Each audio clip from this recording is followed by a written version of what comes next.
दोस्तों,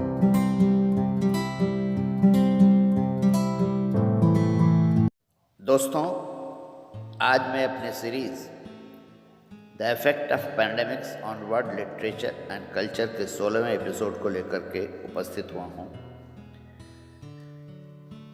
आज मैं इस एपिसोड में कुछ कविताओं का जिक्र करूँगा और एक नाटक, एक इतिहास की किताब और एक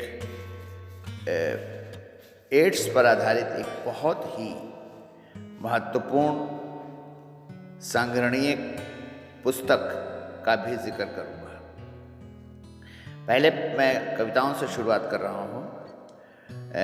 कुछ ऐसी कविताएं जो पैंडेमिक्स पर आधारित हैं, यानी कि जिनमें महामारियों का जिक्र है। इसमें पहला है पोएम्स फॉर पैंडेमिक्स। ये English poet, playwright, poet, satirist and pamphleteer Thomas Nashe ने 1567 से लेकर 1601 के बीच में इसे लिखा था। एक क्लासिक है।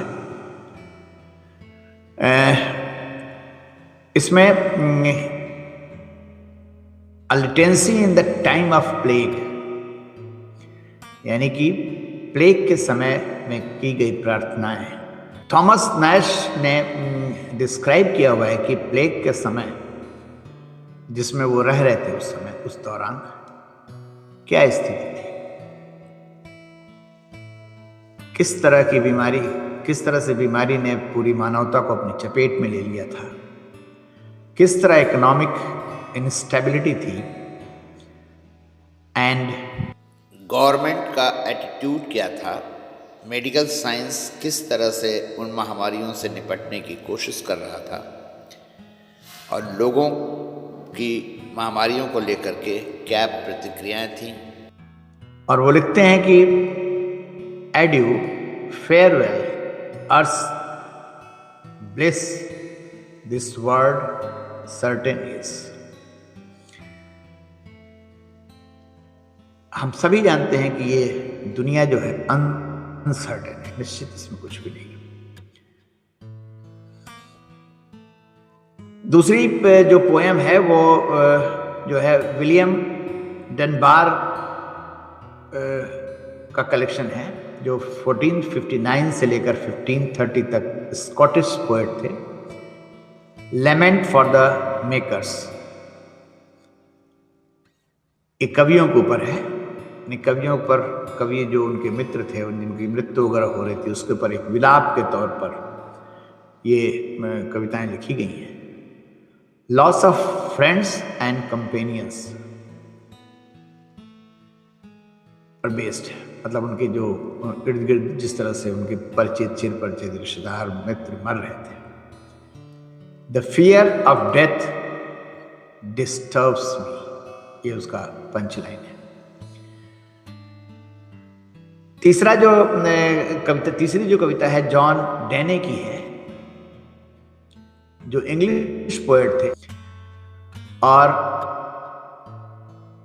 उन्होंने जो पंचलाइन, जो उनका शीर्षक जो कविता है उसका, डेथ बी नॉट प्राउड। अगली जो कविता है वो मेरी ओलिवर की है, जो अमेरिकन पोएट थी, 1000 मॉर्निंग की मशहूर कवि। Upstream, dog sirs, blue horses, why I wake early, red bird thirst. August इनकी जो फेमस कविता है वो प्रोज पोएम है, और जिसमें उन्होंने अपने नेबर की इलनेस के बहाने बहुत सारी चीजें लिखी हैं। और अगल बगल के जो सराउंडिंग ओल्ड मैन है, हेल्पलेस, उनके हेल्पलेस के बारे में feelings of a world in quarantine के बारे में, और वो लिखती हैं everything wrong and nowhere to go. अगली कविता है वो जेन कैमियन की है, जिसने अपने बार बार होने वाली बीमारी डिप्रेशन के बारे में खूब लिखा है। ने प्लेग की महामारी पर और उसके मानसिक प्रभावों पर, मानसिक यातनाओं पर, अकेलापन और एंजाइटी के कारण पर एक बहुत ही बेहतरीन कविता लिखी है। ये जो है अमेरिकन पोएट हैं, और इनकी जो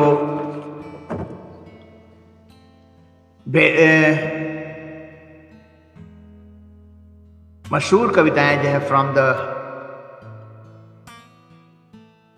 nursery, bottles, suggestion from a friend, often, once there was light, in and out, pardon, crave, wood thrust,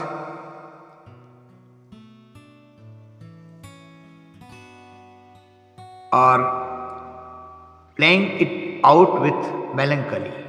It takes the readers through the long and painful course of depression, but in the last, that is, in the end, it promises a respite, not a cure. If not a cure, I am overcome by ordinary contentment. अगली कविता जो कवि हैं वो, उनका नाम है Maggi Smith, जो है उनके जो अमेरिकन पोएट हैं, गुड बोन्स, जो कि पेरेंटिंग ड्यूरिंग अ पैंडेमिक पर है। Do I keep this from my children, I am trying to tell them the world any decent realtor walking you through a real shithole, chaffs on about good bones. This place could be beautiful, right? You could make this place beautiful. और जो आखिरी कविता से पहले मैं एक और कवि का जिक्र करना चाहूँगा, that is Ogden Nash, American poet हैं और जिन्होंने करीब 500 के करीब कविताएं लिखी हुई हैं। द स्निफी, लंबी लंबी सांस लेना, it's a descriptive poem of lovely Isabel and her case of the sniffers severely sinnily. और आखिरी कवि का जिक्र जिसका मैं कहना चाहूँगा वो इंग्लिश पोएट हैं, Gerald Manley Hopkins. Classic poem है पीट ब्यूटी, ये सोनेट है। Beauty in the time of imperfection and spotted world means all the things that are fickle, frickled, and hopelessly flawed, in the end come together to display and to praise a beauty past change. इसके अलावा कुछ और कवियों का जिक्र है जो मैं अगले अंक में करूँगा, और अभी मैं कुछ किताबों का जिक्र करने जा रहा हूँ, जैसे कि history of the Peloponnesian war, जो कि स्पार्टा एंड एथेंस के बीच में लड़ा गया था 430 से लेकर 404 बीसी में। इसे लिखा है द थाइसीडाइड्स, जो एथेनियन इतिहासकार और जनरल रहे। पेलोपोनेशियन युद्ध के इतिहास को थ्यूसिडाइड्स ने 8 पुस्तकों में विभाजित किया है, जो पेलोपोनेशियन युद्ध के 27 वर्षों को कवर करता है। युद्ध एथेंस और उसके साम्राज्य और पेलोपोनेशियन लीग स्पार्टा के नेतृत्व में लड़ा गया था। 5वीं शताब्दी ईसा पूर्व व इतिहास को पूरा होने से पहले ही थ्यूसिडाइड्स की मृत्यु हो गई थी। पहली पुस्तक में जो उन्होंने बताया है कि इस युद्ध का मेन वॉइस क्या थी और उसको उन्होंने उसका उद्देश्य क्या था, इसको उन्होंने बहुत विस्तार से समझाया है। जबकि पिछले ऐतिहासिक दस्तावेज जैसे कि हेरोडोट्स काव्यात्मक लाइसेंस या सस्ता माल की घटनाओं से अटे पड़े थे, थ्यूसिडाइड्स का कहना है कि वह एक सटीक इतिहास लिखने, केवल तथ्यों को प्रस्तुत करने और व्याख्या करने का इरादा रखता है। यथार्थवादियों और वास्तव में इतिहासकारों ने इस पद्धति को अपने प्रकार के तथ्यों की पहली वैज्ञानिक तौर तरीके के रूप में प्रशंसा की है। माने ये पहला ऐसा प्रयास रहा है। थ्यूसिडाइड्स संघर्ष की पृष्ठभूमि की व्याख्या करता है और उसे सूचीबद्ध करता है कि उसने किन कारणों को समझा है। बुक 2 में दोनों पक्षों द्वारा अपनाई गई रणनीतियों के विवरण का चित्रण है। एथेंस ने अपने पैसे और समुद्री शक्ति के साथ स्पार्टन्स को मात देने की अपनी क्षमता पर भरोसा किया। इस बीच स्पार्टन्स ने शहरों को यह बताने के लिए विद्रोह करने का प्रयास किया कि वे एक मुक्त ग्रीस के लिए लड़ रहे थे और एथेनियाई लोगों को अपने शहर से खींचने की कोशिश कर रहे थे।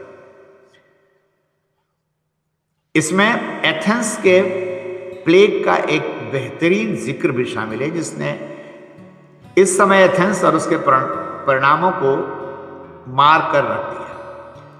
बुक 2 में पर्ल्स के अंतिम संस्कार में इतिहास का पहला प्रमुख भाषण शामिल है। यह न केवल पारंपरिक संरचना से अपने प्रस्थान में बल्कि इसकी सामग्री में भी यह महत्वपूर्ण था। वो मृतकों की प्रशंसा करने के लिए शहर की प्रशंसा करता है और ऐसा करने में एथेनियन चरित्र और आकांक्षा को रेखांकित कर देता है। बुक 3 में थ्यूसिडाइड्स ने माइटिलिन बहस पर चर्चा की। एथेंस में एक बहस जो शहर माइटिलिन के बारे में थी, जिसने एथेंस या स्पार्टा के साथ गठबंधन करने से इनकार कर दिया। थ्यूसिडाइड्स ने अपने उपयोग को सही ठहराने की चाहत रखने वाले रियलिस्ट अक्सर किताब के इस हिस्से को आकर्षित करते हैं। वह अराजकता के दौरान मनुष्यों की बर्बरता के उनके वर्णनों के कारण है जो उसने किया है। इसके अलावा इस खंड में पेरिस की मध्यम रणनीति से पहले प्रमुख प्रस्थान को देखा जा सकता है, जिसमें स्पार्टन्स को एथेनियंस के साथ सिसिलियन मामलों में शामिल किया गया है। यहाँ शहर की मनोदशा में बदलाव भी देखने को मिलता है, जिसमें डेमोस्टेंस को सताए जाने के डर से हार के बाद एथेंस में वापस नहीं जाने का विकल्प चुना गया है। एथेनियन असेंबली द्वारा विफलता का यह उत्पीड़न कुछ ऐसा है जो पूरे इतिहास में अक्सर देखा जाता है। बुक 4 की शुरुआत आक्रामक विस्तार की नई एथेनियन नीति से होती है, जिससे कुछ जीत हासिल होती है और एथेनियन के साथ फिर से बैकफुट पर वो आ जाती है।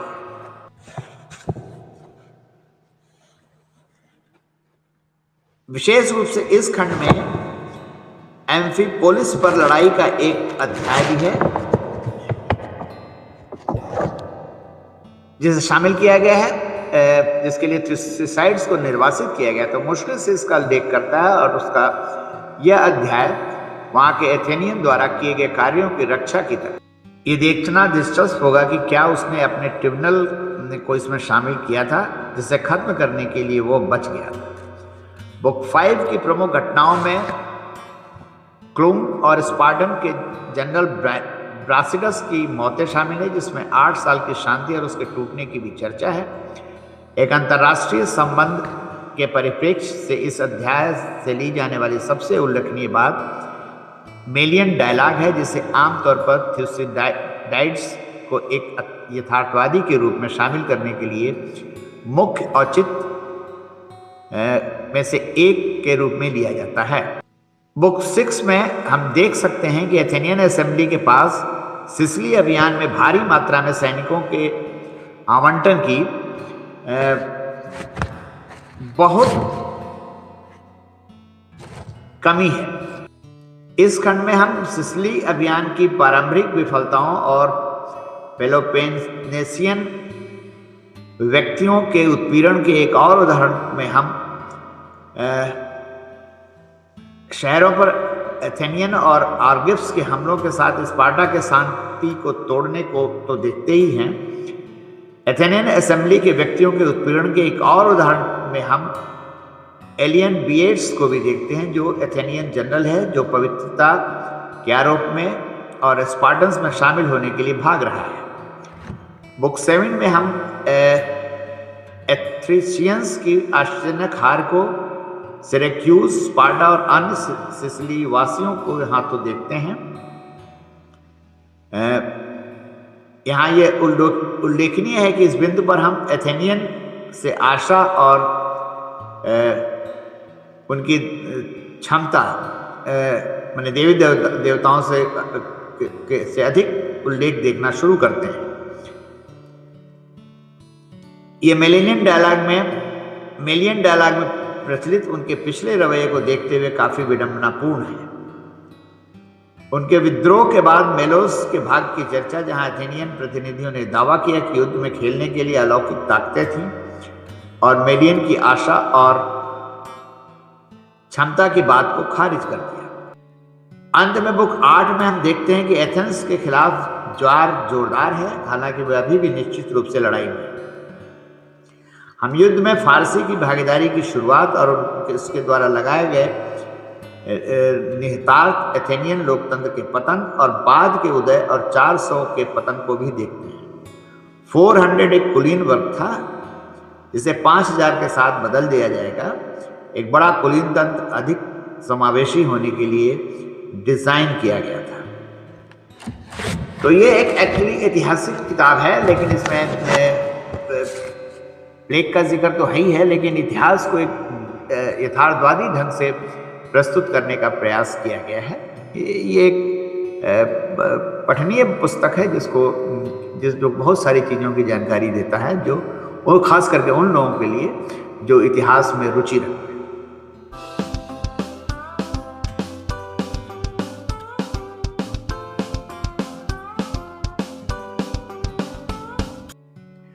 दूसरी किताब है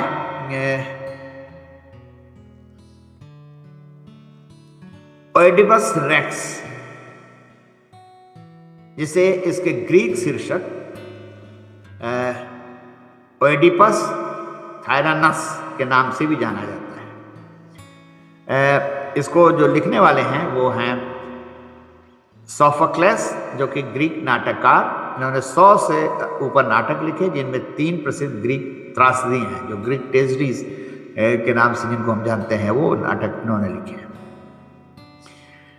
यह एक एथेनियन त्रासदी है, जिसे पहले 429 ईसा पूर्व के आसपास किया गया था। मूल रूप से प्राचीन यूनानियों के लिए शीर्षक केवल ओडिपस था, जैसा कि पोएटिक्स में अरस्तु द्वारा संदर्भित किया गया है। ऐसा माना जाता है कि इसका नाम बदलकर ओडिपस टायरानस या ओडिपस रेक्स कर दिया गया। सोफोकल्स के 3 नाटक जो बच गए हैं, उनमें से ओडिपस रेक्स लिखा जाने वाला दूसरा नाटक है। हालांकि घटनाओं के कालक्रम के बारे में जो नाटकों का वर्णन करते हैं, ये पहले आता है। उसके बाद ओडिपस एट कॉलम और फिर एंटीगोन। ओडिपस रेक्स की शुरुआत से पहले ओडिपस थेब्स का राजा बन गया है। जबकि अनजाने में एक भविष्यवाणी को पूरा करता है और अपने पिता लाइयस, जो पिछला राजा था, उसको मार डालता है और अपनी मां को, जिसे ओडिपस ने अपनी रानी के रूप में लिया था, उससे शादी कर लेता है।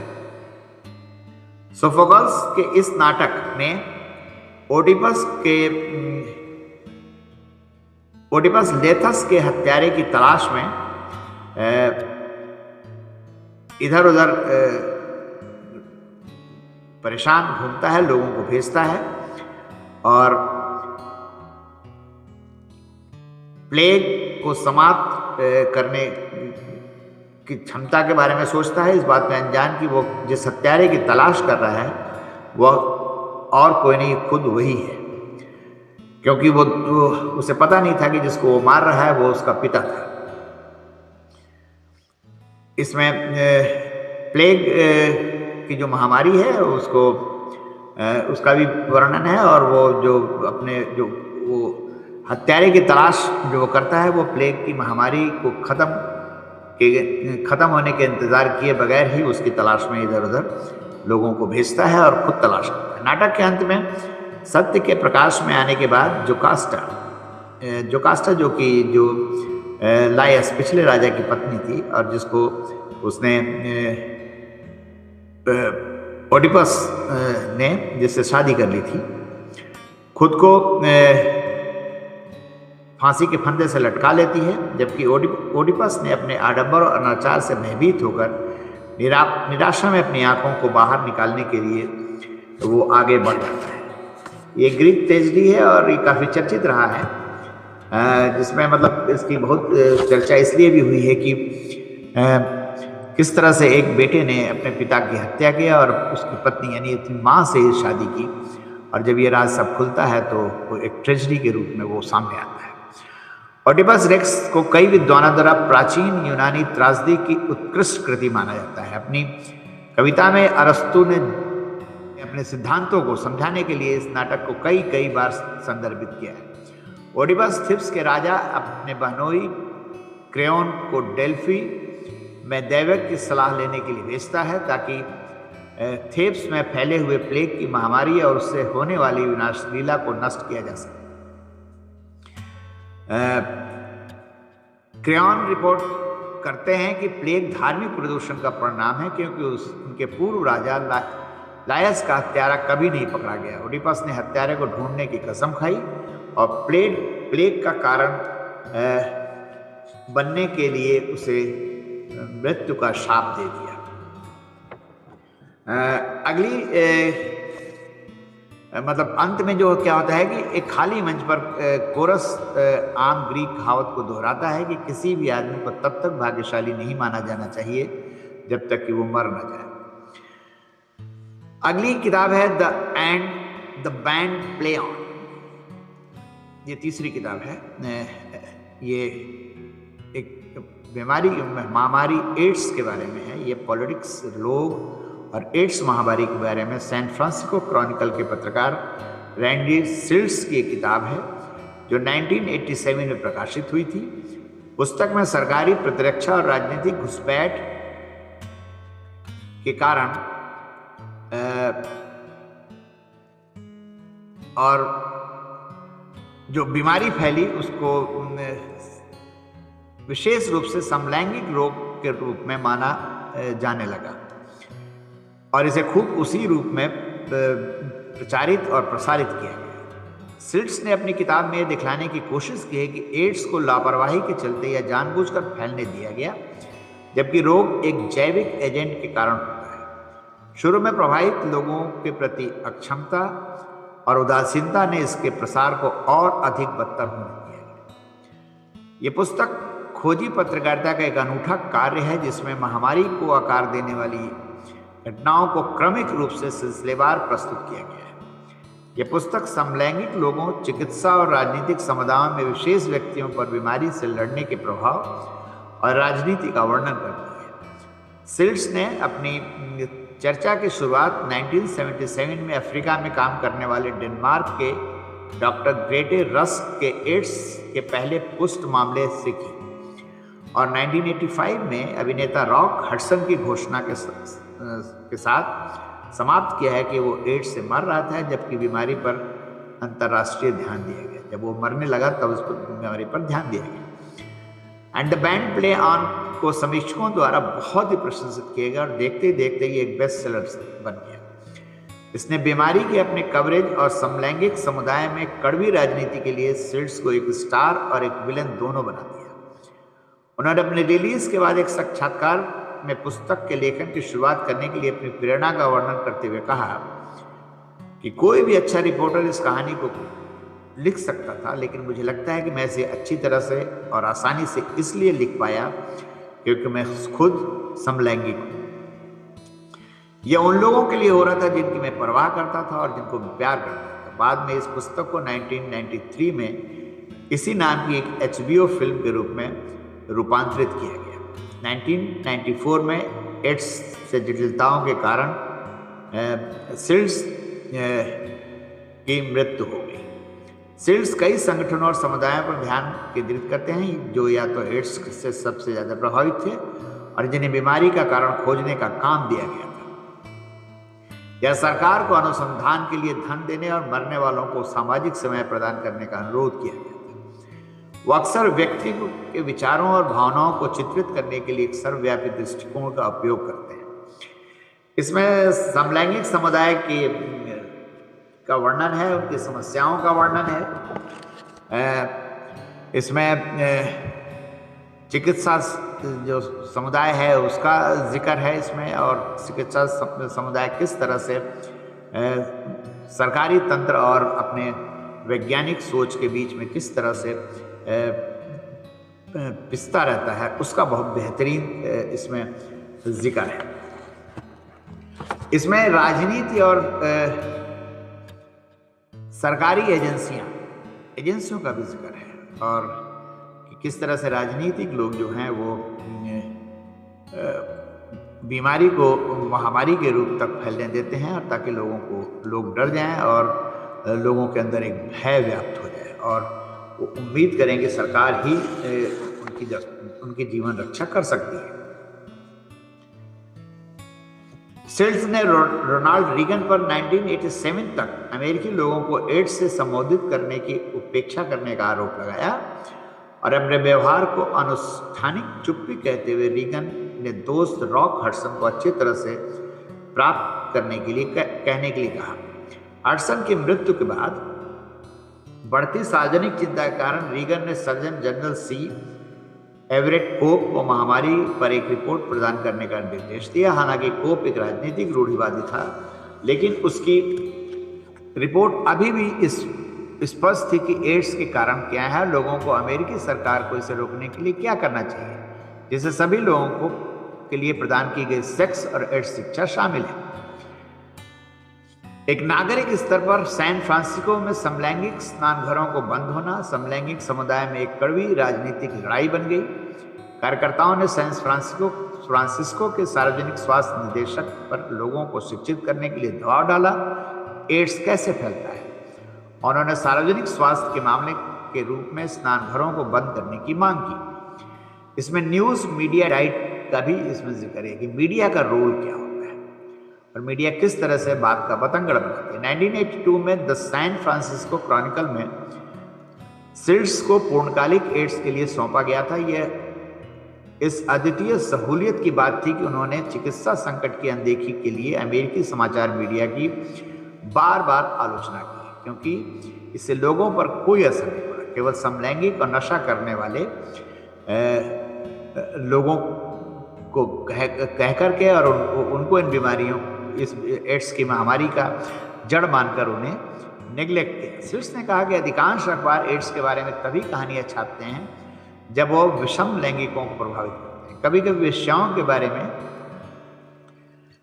एड्स के बारे में छापते तो हैं, लेकिन वो उन्हीं कहानियों को जिनमें उनकी रुचि होती है।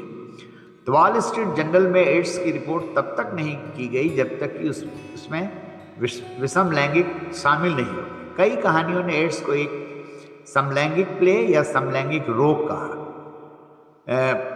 कहा, जो इसे नई आबादी में दिखाते हैं, जैसे कि हेमोफिलियक्स या जिन लोगों को रक्त संक्रमण मिला था। सिट्स ने एक रिपोर्ट की विडंबना पर टिप्पणी करते हुए कहा कि इस बीमारी में बहुत कम रिपोर्ट की गई थी, फिर इसे गैर नशीली दवाओं का उपयोग करने वाले विषम लैंगिकों को संचरण के दुर्लभ उदाहरणों से एक बार और जोड़ना कितना आश्चर्यजनक है। चरम के दूसरे छोर पर एड्स के एक सामान्य फोबिया को समाचार मीडिया द्वारा फैलाया गया था। उन्होंने गलत तरीके से रिपोर्ट किया था कि एड्स को घरेलू संपर्कों द्वारा अनुबंधित किया जा सकता है। उनकी कहानियों में किसी भी तथ्य की जांच किए बिना, जिसने संयुक्त राज्य भर में बड़े पैमाने पर हिस्टीरिया को प्रेरित किया। तो आज के लिए दोस्तों इतना ही काफ़ी है। मैं द इफेक्ट ऑफ पैंडेमिक्स के इस 16वें